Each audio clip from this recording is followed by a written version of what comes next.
Ndị be anyị ekele m unu. Ọ bụrụ m ezigbo ihe mwute na ndị nna nna anyị ha kọgidere ụmụ ha akụkọ. Our forefathers kọgidere ụmụ ha akụkọ till ha ala mmụọ. Nke mere na ụmụ ha pụtara nwekwa akụkọ ha ga-akọrọ ụmụ ha. Mana ihe na-ewutezi m bụ na ndị nna nke generation nke ugbu a enwerezi akụkọ ha ga-akọrọ ụmụ ha.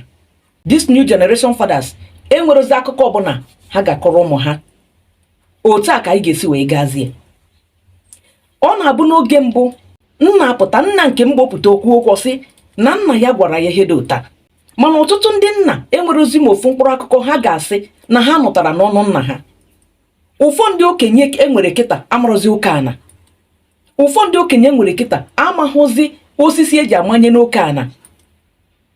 Ha niile bụzi new generation fathers. Ihe a na-agwa ụmụ ha kịta bụ na old things has passed away, that new things has come. New things bịara bụ gịnwa na-amahụ history of your father, gịnwa na-amarọ history of your forefathers. That old things bịa bụ ihe give birth to the new generation like you. Ọ bụ na ndị nna anyị ha akọghara anyị akụkọ, kedụkwana ka anyị ga-esi wee mata njirimara anyị? Onye nwa kpatara njirimara anyị ji na-efuru.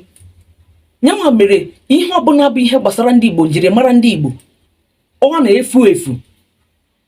Abịa na asụsụ anyị na-ana ana.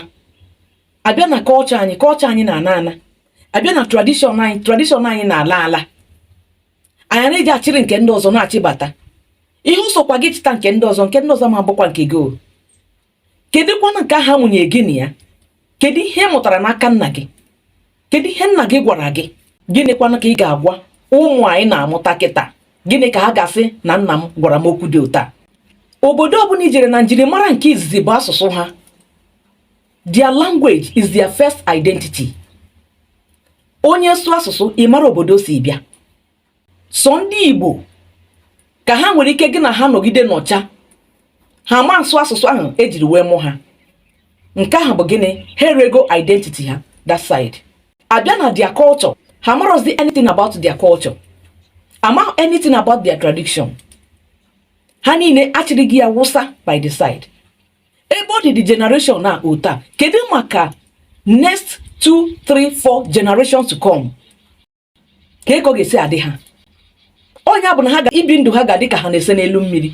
Ọ bụrụ ma nye chiyata ha azụ wee mara ke n'ihe ahụ bụ njirimara ndị Igbo. Chetakwanụ na Igbo language is the ancient language. Igbo people are the ancient people.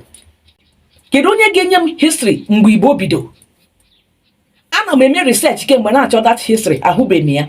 Ka m mara mgbe a ga-asị na Igbo bidoro taa. But if you go to a country, gaa jụọ ese, jee na other tribes jụọ ese, anyị agwa gị mgbe ha bido. Mana Igbo enwero mgbe o bido.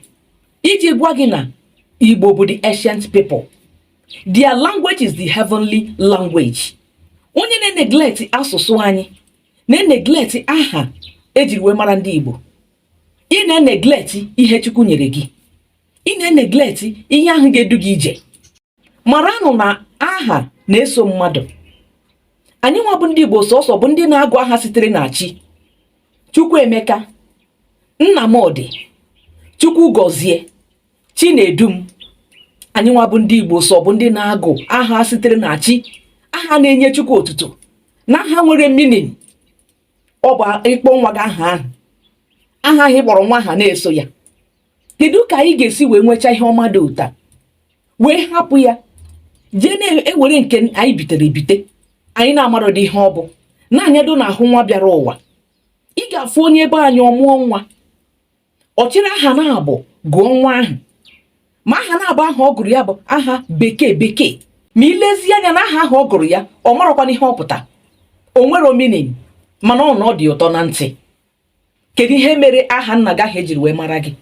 Kedu ihe mere that language bụ the heavenly language eji ya wee gụọ nwa gị aha? Gịnị kpatara na ya da asụsụrụ ụmụ anyị asụsụ Igbo?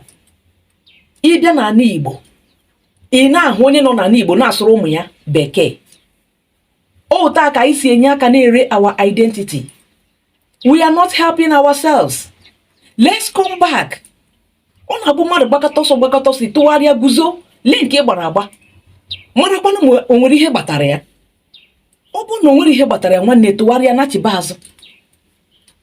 Anyị agbateghị ọsọ aka nke anyị ga-ama na ebe ahụ anyị na-aga n'ụzọ adịrọ. We have to come back and recognize our ancestors. We have to come back and recognize our culture and tradition. Ọ bụ na anyị na-eme ya, anyị ga-ahụ na ndị iche ga-adị na ndụ anyị. Ghara gburugburu everywhere. Ọ gịnị bụ nke a? Ala na-ewezi iwe gbasara anyị. Ka anyị nachiteke n'azụ, recognize ya na our ancestors, recognize our culture. Ya Chineke nyere anyị ka anyị recognize kene ya, kwanyere ya ugwu. Ekene m unu ụmụnne m. Biko tụsaranụ m ozi a. Tinyenụ m aka na follow button. Ma tinyekwaranụ m ọnụ na anya bụ okwu. Ekene m unu. Ka emesịanụ.